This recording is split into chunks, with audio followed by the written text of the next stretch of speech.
Пожалуй, в России мы не найдем народа, защищавшего свои земли столь яростно и сумевшего отстоять ее, сохранить родовую вотчину на протяжении тысячи лет. Конечно же, кавказцы исключение. Башкиры сейчас там, где были тысячи лет назад, на берегах Акидель, реки Белой, там же, где указали земли башгирдов в X веке арабские летописцы Ибн Даста и Масуди. Башкиры – самый свободолюбивый и воинственный народ в Урало-Поволжье. В 17-18 веках Южный Урал захлестнули мятежи башкир против колонизации. Царская армия не могла справиться с повстанцами, теряя крепости и солдат. Башкиры не были лучшими воинами степи, иначе не стали бы вассалами Ногайской Орды и татарских ханств. Но они достигли со временем такого уровня военного мастерства, что стали грозным противником. Многие столетия башкиры ничем не занимались, кроме войны, в многочисленных битвах оттачивая свое мастерство. Копейная конница была вооружена луками и саблями, позднее ружьями и пистолетами. Башкиры делились на десятки независимых племен. Родовую конницу возглавляла военная знать, тарханы. Постоянные войны и семейная комплектация сформировали дисциплинированную башкирскую кавалерию. Башкирские восстания 1735-40-х и 1755 годов имеют особое значение. Они отличаются в первую очередь своими масштабами, во-вторых, вовлеченностью большого количества участников. В-третьих, в это время начинается процесс широкого освоения государством восточных границ государства, в том числе башкирских земель. В-четвертых, они еще раз продемонстрировали бесстрашие башкирского народа, сплоченность и стойкость в борьбе за свои права. Как же началось восстание башкиров в 1735 году? Основная причина восстания заключалась прежде всего в опасениях башкир потерять свои наследственные права на земли, полученные по условиям присоединения к России. Кроме того, башкиры выступали за сохранение системы внутреннего самоуправления и выражали недовольство ростом налогов, злоупотреблениями чиновников при их сборе. По секрету вам скажу, да, обязательно будем это делать. Стремились защитить свои культурно-религиозные и бытовые традиции. Восстание распространилось на всю территорию Башкирии в пределах ее административного устройства – Ногайской, Казанской, Сибирской и Осинской дорог, охватив площадь от реки Белой на западе до реки Тобол на востоке и реки Яик на юге. Восстание 1735-40-х годов было вызвано решением правительства построить Оренбургскую линию укреплений на юге и юго-востоке Башкирии. Этот геополитический проект продвигали ее начальник Иван Кириллов и Алексей Тевкелев, тот самый крещенный татарский Мурза Кутлумухамед Мамашев. Задачей экспедиции являлось военно-крепостное обустройство линии границы между казахскими и башкирскими кочевьями. Прологом программы было основание города Оренбурга. Башкирский Курултай постановил встретить русских оружием. Была принята программа военного сопротивления, включавшая меры наказания для башкирских старшин, присоединившихся к Кирилловской экспедиции. Войсковыми предводителями восстания стали башкирский старшина Акай Кусюмов и Ахун Кельмяк Нурушев. Вооруженное выступление началось нападением башкир Ногайской и Казанской дорог на войска экспедиции. В 1735 году за оружие взялось население Сибирской дороги, но в течение 1735-36 годов царской администрации удалось подавить восстание. Каратели никого не щадили. Так в ауле Сеянтус Балыхчинской волости по приказу Тевкелева было перебито около 1000 башкиров.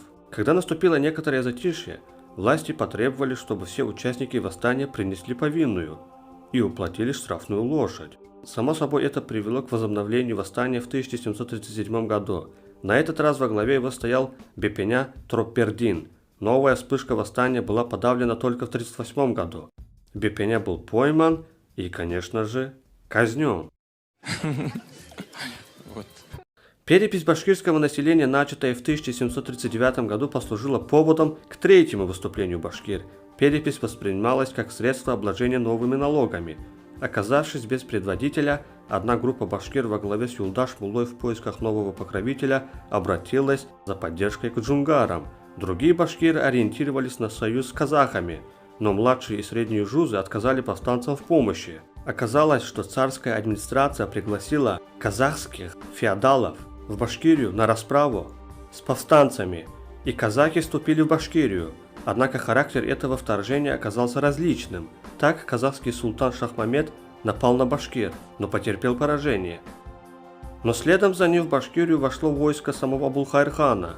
К счастью, до сражения с башкирами у Абулхайра не дошло. Еще в 1709 году он избирался башкирским ханом и вместе с башкирами воевал против царя. Однако теперь он уже и сам принял российское подданство и вступил в Башкирию уже как официальный враг. Здесь-то он и встретил своих стародавних подданных и детей своих друзей. Вопрос о военных действиях отпал. Более того, хан казахов отвлекся от имперского задания и женился на башкирке.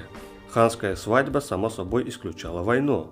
Башкиры ранее неоднократно приглашали на ханство казахских чингизидов, но теперь и сами казахи состояли в российском подданстве. Но башкирам был нужен свой хан, и он нашелся в 1740 году. Им стал самозваный хан Карасакал, под именем которого выступил юрматский башкир Минликул Юлаев. Он был объявлен джунгарским царевичем Султангиреем. Никого особо не смутило то, что джунгары были буддистами. Башкирам важнее было династическое знамя, и они подняли айратского царевича на тюркском ханском ковре. И под знаменем нового хана начались чудеса. Восстание охватило всю территорию Сибирской дороги. В том же 40 году башкиры разбили несколько царских отрядов. Это было чудом. Но сказки всегда заканчиваются. И вскоре объединенные карательные отряды подполковника Павлучкова и секунд-майора Языкова разбили отряды Карасакала на Ике и на Тоболе. Сам Карасакал был ранен, но смог убежать. Правительство бросило огромные силы на подавление восстания. Всего башкиры потеряли убитыми, казненными, сосланными в ссылку 40-60 тысяч человек. Сожжено было более 800 аулов, угнаны десятки тысяч голов скота. В ходе данного восстания многие наследные земли башкир были отняты и переданы русским.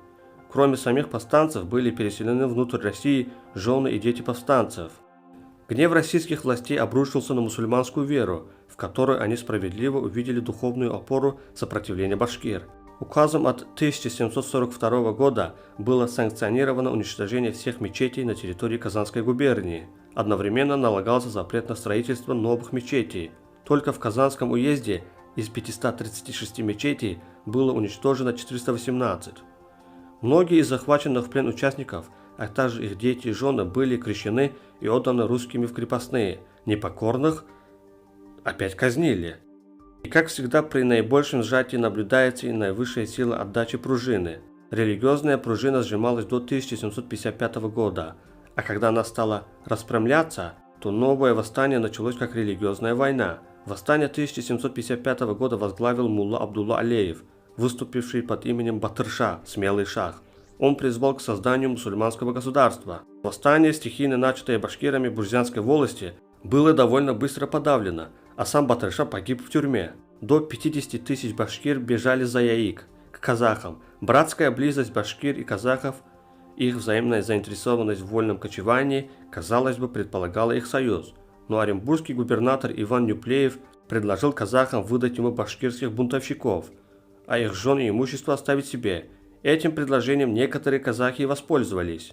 Степь стала ареной битв отдельных отрядов башкир и казахов. Перед лицом такой угрозы Нуралы хан, сын Абулхайра, собрал войско и выступил на башкир. Его войско вытеснило отряды башкир с Яика, и те ушли на российские пределы, потеряв в этой междоусобице множество беженцев, лишь часть которых вернулась на родину. По итогам искусной интриги, проведенной Нюплеевым, восстание башкир лишилось поддержки казахов и иссякло. И все же башкиры достигли успеха в своем последнем общенародном восстании. Им стало то, что вследствие религиозного характера восстания царское правительство отказалось от насильственной христианизации и крепостного права среди башкирского населения. В 1756 году было разрешено строительство мечетей царским указом. Также царские власти вынуждены были отказаться от планов лишения башкир наследнего права на землю. А на сегодня все. Спасибо за просмотр. Пока.